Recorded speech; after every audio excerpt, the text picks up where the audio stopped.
Number 2, हाकमियत इलाहिया। कायनात के इसी तसव्वुर की बुनियाद पर कुरान कहता है कि इंसानों का हकीकी फरमारवा और हाकिम भी वही है जो कायनात का हाकिम व फरमारवा है। इंसानी मामलात में भी हाकमियत का हक उसी को पहुंचता है और उसके सिवा कोई इंसानी या गैर इंसानी ताकत बतौर खुद हुक्म देने और फैसला करने की मजाज नहीं है। अलबत्ता फर्क सिर्फ ये है कि निज़ाम कायनात में तो अल्लाह की हाकमियत व फरमारवाई अपने जोर पर आप कायम है, जो किसी के एतराफ की मोहताज नहीं है, और खुद इंसान भी अपनी जिंदगी के गैर इख्तियारी हिस्से में तबान उसकी हाकमियत व फरमारवाई का उसी तरह मुती है जिस तरह एक जर्रे से लेकर कहकशानी निज़ामों तक हर चीज उसकी मुती है। लेकिन इंसान की जिंदगी के इख्तियारी हिस्से में वो अपनी इस हाकमियत को बजोर मुसल्लत नहीं करता, बल्कि इल्हामी किताबों के जरिए से, जिनमें आखिरी किताब ये कुरान है, उनको दावत देता है कि शऊर और इरादे के साथ उसकी हाकमियत तस्लीम और उसकी अताअत इख्तियार करें। इस मजमून के मुख्तलिफ पहलुओं को कुरान में बड़ी वजाहत के साथ बयान किया गया है। अलिफ, ये कि कायनात का रब ही दर हकीकत इंसान का रब है और उसी की रबूबियत तस्लीम की जानी चाहिए। सूरह अल-अनाम आयत नंबर 164। ए नबी, कहो मेरी नमाज और मेरी कुर्बानी और मेरा जीना और मेरा मरना सब कुछ अल्लाह रब्बुल आलमीन के लिए है। कहो, क्या अल्लाह के सिवा मैं कोई और रब तलाश करूं, हालांकि हर चीज का रब तो वही है। सूरह अल-आराफ आयत नंबर 54। दर हकीकत तुम्हारा रब अल्लाह है जिसने आसमानों और जमीन को पैदा किया। सूरह अल-नास आयत नंबर 1 ता आयत नंबर 3। कहो, मैं पनाह मांगता हूं इंसानों के रब, इंसानों के बादशाह, इंसानों के माबूद की। सूरह यूनुस आयत 31 और आयत 32। कहो, कौन तुमको आसमान और जमीन से रिस्क देता है? समात और बिनाई की कुव्वतें किसके इख्तियार में है? कौन बेजान में से जानदार को और जानदार में से बेजान को निकालता है? और कौन दुनिया का इंतजाम चलाता है? वो जरूर कहेंगे कि अल्लाह। कहो, फिर तुम डरते नहीं? फिर तो वो अल्लाह ही तुम्हारा हकीकी रब है। आखिर हक के बाद गुमराही के सिवा और क्या रह जाता है? तुम किधर फिराए जा रहे हो? बे, ये कि हुक्म और फैसले का हक अल्लाह के सिवा किसी को नहीं है। उसी की बंदगी इंसान को करनी चाहिए और यही सही तरीक़ेकार है। सूरह शूरा आयत नंबर 10। तुम्हारे दरमियान जो इख्तिलाफ भी हो उसका फैसला करना अल्लाह का काम है। सूरह यूसुफ आयत नंबर 40। हुक्म अल्लाह के सिवा किसी के लिए नहीं है। उसका फरमान है कि तुम उसके सिवा किसी की बंदगी न करो। यही सही दीन है, मगर अक्सर लोग जानते नहीं हैं। सूरह आले इमरान आयत नंबर 154। वो कहते हैं कि हमारा भी कुछ इख्तियार है। कहो, इख्तियार सारा का सारा अल्लाह ही का है। जीम, ये कि हुक्म देने का हक अल्लाह को इसलिए है कि वही खालिक है। सूरह अल-आराफ आयत नंबर 54। खबरदार, उसी की खल्क है और उसी का अम्र है। दाल, ये कि हुक्म देने का हक अल्लाह को इसलिए है कि वही कायनात का बादशाह है। सूरह अल-माइदा आयत 38 ता 40। चोर मर्द और चोर औरत दोनों के हाथ काट दो। क्या तुम नहीं जानते कि आसमानों और जमीन की बादशाही अल्लाह ही के लिए है? ये कि अल्लाह का हुक्म इसलिए बरहक है कि वही हकीकत का इल्म रखता है और वही सही रहनुमाई कर सकता है। सूरह अल-बकरा आयत नंबर 216। हो सकता है कि एक चीज तुम्हें नापसंद हो और वो तुम्हारे लिए बेहतर हो, और हो सकता है कि एक चीज तुम्हें पसंद हो और वो तुम्हारे लिए बुरी हो। अल्लाह जानता है और तुम नहीं जानते। सूरह बकरा आयत नंबर 220।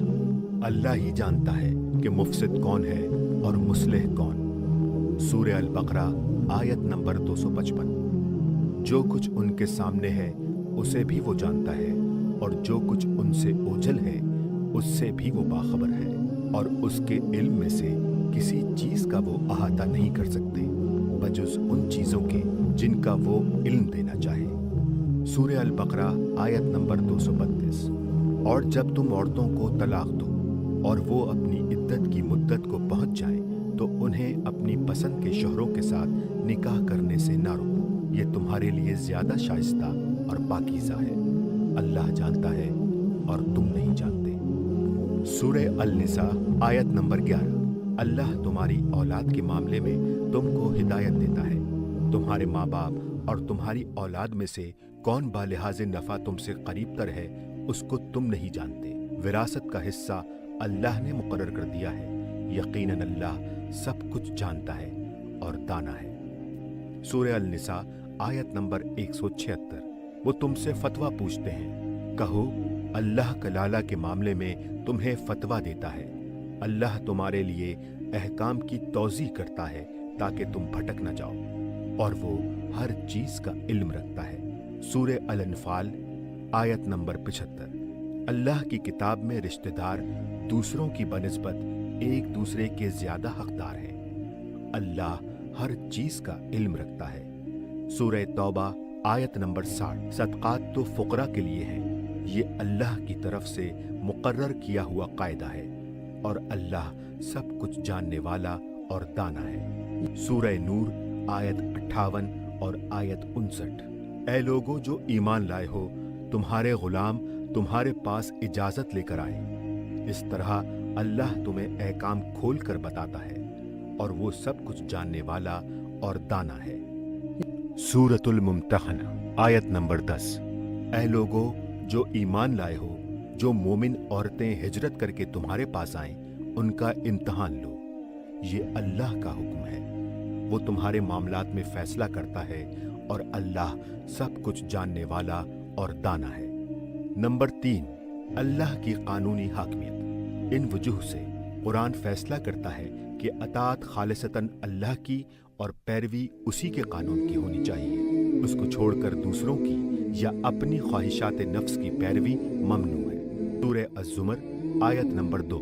ए नबी, हमने ये किताब हक के साथ तुम्हारी तरफ नाजिल की है, बस तुम दीन को अल्लाह के लिए खालिस करके उसकी बंदगी करो। खबरदार, दीन खालिस अल्लाह ही के लिए है। सूरह अज़्ज़ुमर आयत नंबर 11 और आयत नंबर 12। कहो, मुझे हुक्म दिया गया है कि दीन को अल्लाह के लिए खालिस करके उसकी बंदगी करो, और मुझे हुक्म दिया गया है कि सबसे पहले सरे अतात झुका देने वाला मैं हूँ। सूरह अल-नहल आयत नंबर 36। हमने हर उम्मत में एक रसूल भेजा कि अल्लाह की बंदगी करो और तागूत से इज्तनाब करो। हाशिया, हर वो हस्ती जो अल्लाह के मुकाबले में सरकशी करे और अल्लाह के सिवा जिसकी बंदगी की जाए, ख्वाह बंदगी करने वाला उसके जबर से मजबूर होकर उसकी बंदगी करे या अपनी रजा और रग़बत से ऐसा करे, वो तागूत है। कतई नजर इससे कि वो कोई इंसान हो या शैतान या बुत या कोई और चीज। सूरह बय्यना आयत नंबर 5। उनको कोई हुक्म इसके सिवा नहीं दिया गया कि यकसू होकर अल्लाह की बंदगी करें, दीन को उसके लिए खालिस करते हुए। सूरह आराफ आयत नंबर 3। पैरवी करो उस चीज की जो तुम्हारी तरफ नाजिल की गई है तुम्हारे रब की तरफ से, और उसे छोड़कर दूसरे सरपरस्तों की पैरवी ना करो। सूरह अल-राद आयत नंबर 37। और अगर तूने इस इल्म के बाद जो तेरे पास आ चुका है उनकी ख्वाहिशात की पैरवी की, तो अल्लाह के मुकाबले में ना तेरा कोई हामी होगा ना बचाने वाला। उन्ज़िल इलैकुम मिर रब्बिकुम वला तत्तबिउ मिन दूनिही औलिया। सूरह आराफ आयत नंबर 3। पैरवी करो उस चीज की। सूरह अल-बकरा आयत नंबर 299। ये अल्लाह की बांधी हुई हदें हैं, इनसे तजावुज ना करो, और जो अल्लाह की हुदूद से तजावुज करें वही जालिम है। सूरह अल-तलाक आयत नंबर 1। ये अल्लाह की हदें हैं, और जो अल्लाह की हद से तजावुज करे उसने अपने नफ्स पर खुद जुल्म किया। सूरह अल-मुजादला आयत नंबर 4। ये अल्लाह की हदें हैं, और पाबंदी से इनकार करने वालों के लिए दर्दनाक सजा है। सूरह माइदा आयत नंबर 44। और जो अल्लाह के नाजिल करदा हुक्म के मुताबिक फैसला ना करे वही काफिर है। सूरह माइदा आयत नंबर 45। और जो अल्लाह के नाजिल करदा हुक्म के मुताबिक फैसला ना करे वही जालिम है। सूरह माइदा आयत नंबर 47। और जो अल्लाह के नाजिल करदा हुक्म के मुताबिक फैसला ना करे वही फासिक है। सूरह मायदा आयत नंबर 50। क्या वो जाहिलियत का फैसला चाहते हैं? हालांकि यकीन रखने वालों के लिए अल्लाह से बेहतर फैसला करने वाला और कौन हो सकता है। सूरह निसा आयत नंबर 60। क्या तूने नहीं देखा उन लोगों को जो दावा करते हैं कि वो ईमान लाए हैं उस किताब पर जो तेरी तरफ नाजिल की गई है और उन किताबों पर जो तुझसे पहले नाजिल की गई थी, और फिर चाहते हैं कि फैसले के लिए अपना मामला तागूत के पास ले जाएं, हालांकि उन्हें इसका इनकार करने का हुक्म दिया गया था। शैतान चाहता है कि उन्हें भटकाकर गुमराही में दूर ले जाए।